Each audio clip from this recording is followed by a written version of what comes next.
बिना सोडा बिना इनोरे आज आम एमती तुला परी नरम केक बा पिठा बनैबा टिके डिफरेंट टाइप रो जहाँकि छुआठू बड़ समस्त को पसंद आसीबो। देखंतु ए केक केते नरम देखा जाउची, देखिबाकू जेतिकी सुंदर देखा जाउची खाइबाकू आहुरी बेसी स्वादिष्ट होइथाय। आज एमिति गोटे देसी स्टाइल रो केक आम बनैबा। देखंतु भितरे पूरा भरा भरा नडिया रो पुरो आउ ऊपरे केमिति ये पूरा कलरफुल देखा जाउची। नमस्कार, टेस्ट ऑफ उत्कल रे आपण समस्त को अनेक अनेक स्वागत। एमिति गोटे देसी स्टाइल रो केक बनैया पई एठी प्रथमे मु टिके गोटे टेबल स्पून देसी घी नउची। घी टिके गरम हे गला परे एटी कोरिक रखिथिबा किछि कोरा नडिया को मु दे दउची। गोटे नडिया को एठी मु कोरिक रखिछि। तो एबे नडिया को टिके घी रे गोटे रु 2 मिनिट जस्ट टिके फ्राई कर नउची। टिके ये फ्राई हे गला परे एठी हमें गुड़ एबे दे दबा। बहुत ड्राई फ्राई करिवेनी। एबे मीठा पई मु एठी गुड़ यूज करछि, आपण चाहिले एठी चीनी रो भी यूज कर परिबे। आउ टिके फ्लेवर पई एठी गोलमरच आउ 3-4टा गुजराती की मु एठी कुटी की नै जाईची। आउ टिके हमें एठी टिके कद्दूकस करके अदा मु एठी दे देची। छेचा अदा एठी टिके पकेले यार बास्ना बहुत बढ़िया आसी थाए और टेस्ट भी बहुत जबरदस्त लागे। एबे आकु हमें भल्लो भाबरे 4 रु 5 मिनिट पर्यंत एमती टिके फ्राई करनबा। जेमिति नडिया भल्लो भाबरे गुड़ सहित मेल्ट हेकी देखंतु यार कलर पूरा चेंज हे जाईची। आउ एमिति टिके पानी पानी टिके कादुआ कादुआ हेकी रहिले यार टेस्ट भलो रहइबो। बेसी ड्राई करिवेनी।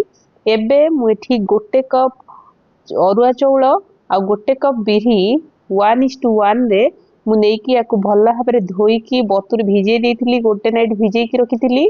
तापरे माकू ग्राइंडिंग करके भल्ला भाबरे फर्मेंटेशन होबो पर्यंत रखिथिली। देखंतु आपण देखिले जानि पड़थुए बिरी चाउल केते बढ़िया भाबरे सॉफ्ट हे जाईची। एथिरे मु किछि इनो कि सोडा किछि भी यूज करिनी। आपण गोटे कप चाउल बिरी रे गोटे कप चाउल देबे और ताकू भल्ला भाबरे फर्मेंटेशन होबा पई 5 रु 6 घंटा छाडी देबे। ये भल्ला भाबरे हे जिवो। एबे मु एम्ति गोटे किछिटा बाउल नीची, सेथिरे टिके तेल देकी तेल टिके भल्ला भाबरे स्प्रेड कर दोजी। जेमिति कि एथिरे हमें हमरो बैटर दबा द्वारा बैटर तळे लागिबनी, भल्ला भाबरे हमर पिठा छाडी जिवो बा हमर केक टा भल्ला भाबरे जेमिति उठी परिबो। एबे सबुथिरे गोटे गोटे कप रो मु बैटर एठी दे दोची। सबु कप रे एमती गोटे आपण चाहिले एठी बाउल भी नहीं परिबे। छोट छोट आपण पाखरे स्टील रो बाउल थिबो सेटा भी यूज करि परिबे। एबे हमें फ्राई करिके रखिथिबा हमर कोकोनट को एथिरे दे दबा। त गोटे आपण को जेत्ती की पसंद कोकोनट सेही अनुसार एठी देबे। भल्ला भाबरे गोटे गोटे टेबल स्पून एठी मु कोकोनट दे दोची। मो वीडियो आपन को पसंद आसिले प्लीज लाइक निश्चय करिवे। चैनल ले नुआ थिले सब्सक्राइब करिया को भूलिबेनी। पाखरे थिबा बेल आइकन को माने करके क्लिक करंतु। मु अपलोड करबा नुआ नुआ वीडियो रो नोटिफिकेशन आपन को आगे जिवो। देखंतु गोटे गोटे करके मु सबुथिरे कोकोनट देई सालेनी। एबे आमे कोकोनट ऊपरे आउ गोटे गोटे गोटे टेबल स्पून हमर बैटर को दे दबा। मु पूरा हमर बाउल को पूरा फुल करूनी, कारण ये बहुत भलो भाबरे फर्मेंटेशन हे जाईची। हमर बैटर टा ये बहुत भलो भाबरे पूरा फुला फुला केक फुलीला भलिया फुली आसीबो।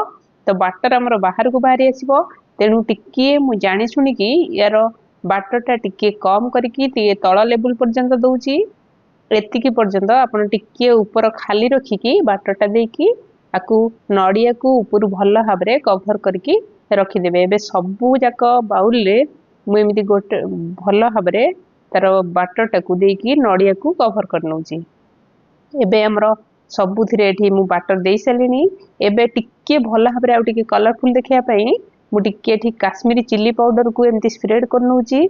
आपण चाहिले डेकोरेट पई किछि भी किशमिश या काजू किछि भी ड्राई फ्रूट्स भी यूज करि परिबे।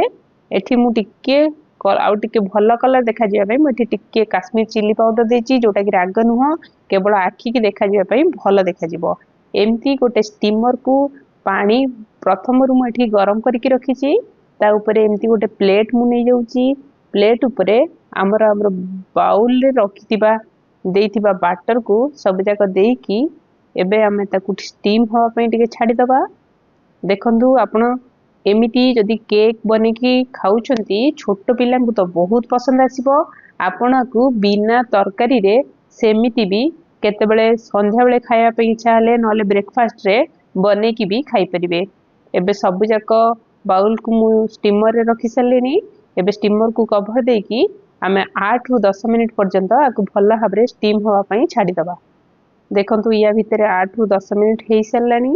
एबे आमे आकु कभर खोल देबा। देखंतु ये केते फुला फुला हेची। आमे बिना सोडा यूज करिकी बा बिना इनो यूज करिकी केते सॉफ्ट बा नरम केक हम बनी परिचे।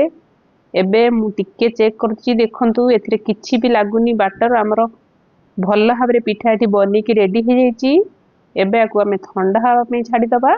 आ ठंडा हे सारला परे आकु टिके भल भाबरे ठंडा हवा पे छाडीबा नले हमरो जोटा बनेचे केक बा पिठा ये भल भाबरे बाहरी परिबनी। एबे देखंतु हमर केक एठी भल भाबरे ठंडा हे सारिची। एबे मु एमती गोटे छुरी सहाय्य रे ताकू चारि पटु टिके तार साइड उडाकू एमिति टिके प्रेस कर दूची। टिके भल भाबरे चारि पटु मु टिके छड़ेई दूची जेमिति की हमर पिठा बा केक ता बाहर कला बेले चारि पटु टिके न लागि जाए भल भाबरे शेप नै के बाहरी परिबो। तेणु आकु टिके छुरी सहाय्य रे एमिति टिके प्रेस करिकी टिके हल्का हाथ रे बाडे दबा द्वारा एमिति मु टिके बाडे दूची। देखंतु पूरा परफेक्ट भाबरे हमर केक बाहरी आसुची। केते बढ़िया शेप देखा जाउची। एबे हमर पिठा बा केक बनी की रेडी हे गला। छुआ को तो बहुत पसंद आसीबो। आउ छोट ठू बड़ पर्यंत समस्त याकू खाई परिबे। ब्रेकफास्ट आउ स्नैक्स रे आपन आकू बनी परिबे। रहुची नमस्कार। देखा हबो नेक्स्ट वीडियो रे।